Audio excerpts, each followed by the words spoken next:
adalah sekumpulan gejala dari beberapa faktor risiko kardiovaskular termasuk hipertensi, obesitas sentral, dislipidemia, dan hiperglikemia. Sedangkan penyakit tiroid adalah penyakit yang disebabkan oleh gangguan pada kelenjar tiroid yang mempengaruhi fungsi kelenjar tiroid dalam memproduksi hormon. Apa perbedaan keduanya? Bagaimana gejala masing-masing masalah kesehatan tersebut? Simak sesi Tanya-Tanya Dokter oleh tim Tekon TV dengan Dr. Teng Eng Loon, spesialis endokrinologi dari Raffles Hospital, Singapura.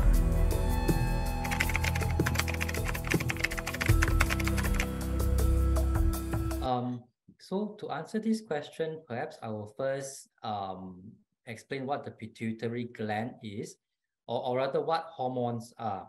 Hormones are basically signals that our body organs use to communicate with each other, so that each organ can then exist in harmony with the other body organs and the whole body can be in balance. In the brain, there's one organ that coordinates all these signals. So it is called the pituitary gland. In hypopituitarism, this organ in the brain doesn't work very well, and the coordination of hormones in the whole body doesn't work well. So that's the first part of what hypopituitarism is. Oke, jadi Bapak Ibu, ada pertanyaan ini, saya akan terjemahkan ya. Apakah itu penyakit hipothyroid dan bagaimana cara mendeteksinya? Jadi Dr. Teng menjelaskan bahwa sebelum kita masuk ke pertanyaannya itu, kita harus tahu dulu ya, hormon itu apa? Ya, jadi hormon itu adalah sebuah zat yang dikeluarkan oleh organ ya, untuk membantu organ ini bisa berkomunikasi dengan organ yang lain ya, dan di dalam otak kita itu ada organ yang namanya pituitary ya. Jadi ini tuh yang ngontrol semua sinyal-sinyal ini ya. Jadi ketika ada sesuatu, jadi kontrolnya ini jadi nggak sempurna atau error seperti itu. Jadi komunikasinya jadi nggak baik. Jadi itu adalah bagaimana kita mendistribusikan hypopituitarism.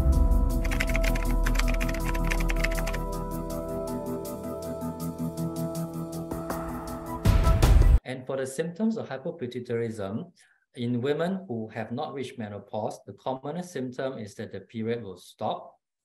In both sexes, the men and women will feel tired all the time. And for men, the sexual function will be poor, and they will feel dizzy. And in severe cases, the condition can be life-threatening, where the blood pressure becomes very low and the person can collapse.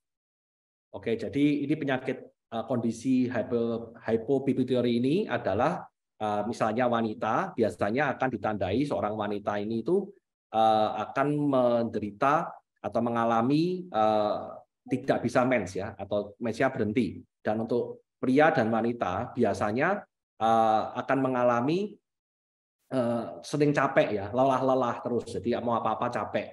Dan untuk pria mungkin mengalami gairah seks yang menurun ya, dan juga beberapa kondisi yang nggak baik ya, seperti misalnya pria dan wanita ini mengalami kondisi tekanan darah yang menurun ya, dan pada kondisi yang lanjut, kondisi ini akan agak berbahaya dan fatal ya, atau life threatening.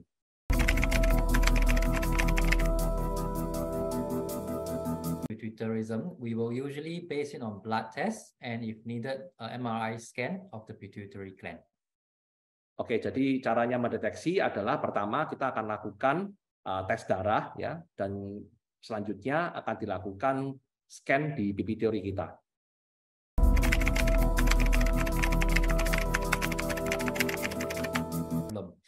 The answer is possible. It can also be a hormone problem. People with thyroid problems, where the thyroid gland is too active, where we call it hyperthyroidism, they can feel tightness in the chest. Otherwise, metabolic-wise, there usually isn't a specific problem unless the metabolic syndrome has caused a heart attack. But in this case, I think the doctor has said the heart is okay. So I don't think it is a heart problem for this person. There are friends who say he or she is stressed. Yeah, so stress can cause chest tightness, and in hyperthyroidism, a person can feel stressed with chest tightness as well. So this is something that this person can possibly look into. So you suggest him her to check the thyroid, is it? Yes. Okay.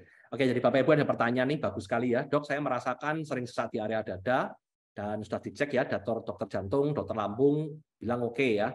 Dan apakah masalah ini berhubungan dengan masalah metabolisme, dan bagaimana solusinya? Ya, dan ada temannya juga yang bilang bahwa dia tuh stres, seperti itu. Jadi ini dokter Teng menjelaskan ya, bahwa merasa sesak di dada atau merasa kayak apa ya, tight di area dada ini, memang mungkin bisa jadi jantung dan bisa dari lambung ya, tapi dalam hal ini kan sudah dicek dan nggak apa-apa. Jadi kemungkinan memang datangnya mungkin dari tiroid kita ya. Ketika kita mempunyai kondisi hypertiroid ya, tiroid yang sangat aktif, itu biasanya kita juga merasakan sensasi agak sesak di dada ya. Jadi dokter Teng menyarankan untuk bisa mungkin dicek tiroidnya.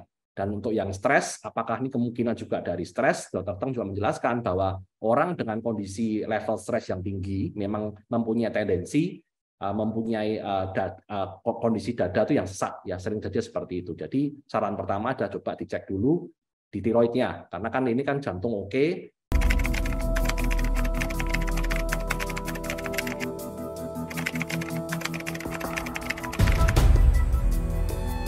Issue. So in order to detect this problem, blood test is needed.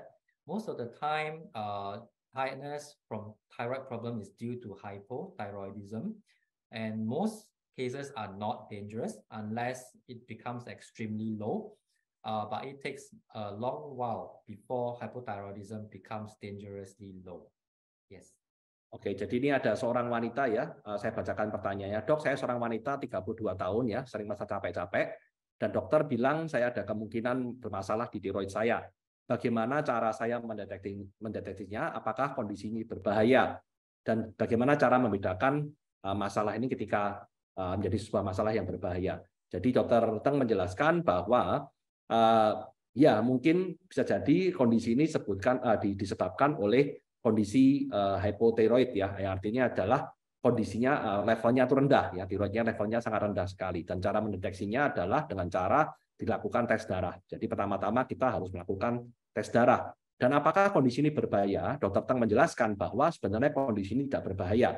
Tetapi dalam jangka yang panjang, kalau hipotiroidnya terlalu rendah, ya berakibat agak fatal. Jadi harus diperhatikan. Tapi untuk mengalami hipotiroid yang sangat rendah itu membutuhkan waktu yang tidak sebentar. Jadi tentunya kita akan bisa mendeteksinya ketika kita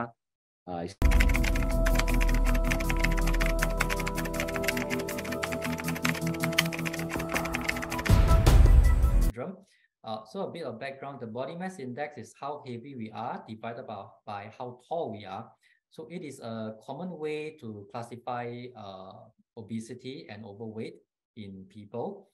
But in the metabolic syndrome, if you recall, the diagnostic criteria is waistline, which reflects central obesity, which comes back to the point about the apple fatness and the pear-shaped fatness. What we are worried about here is not how heavy a person is, but where the fat is distributed. That's why the body mass index is not used as a diagnostic criteria. Wah, ini pertanyaannya bagus sekali ini Bapak Ibu ya.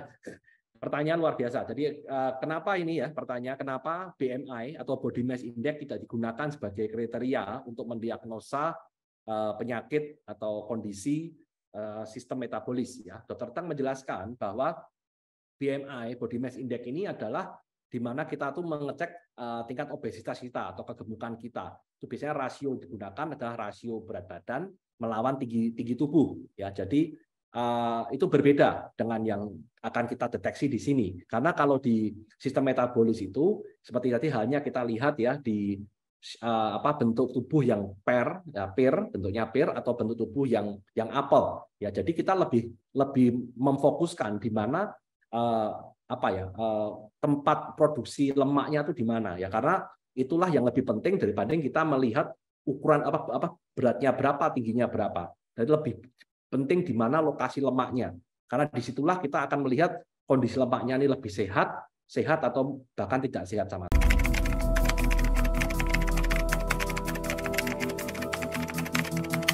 The neck, a sign of thyroid problems.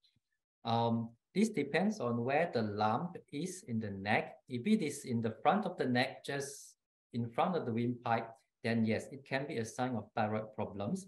And in this case, you need to see a doctor to get it checked, and probably ultrasound of the thyroid is then needed to check what problem it is exactly.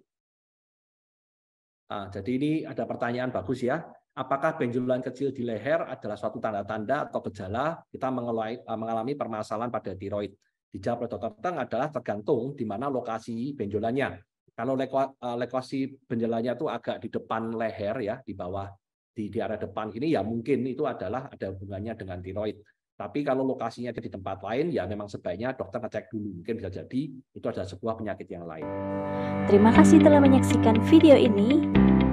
Dan jangan lewatkan video menarik lainnya dari channel Tekon TV. Sampai jumpa di video selanjutnya. Stay healthy with Tekon TV.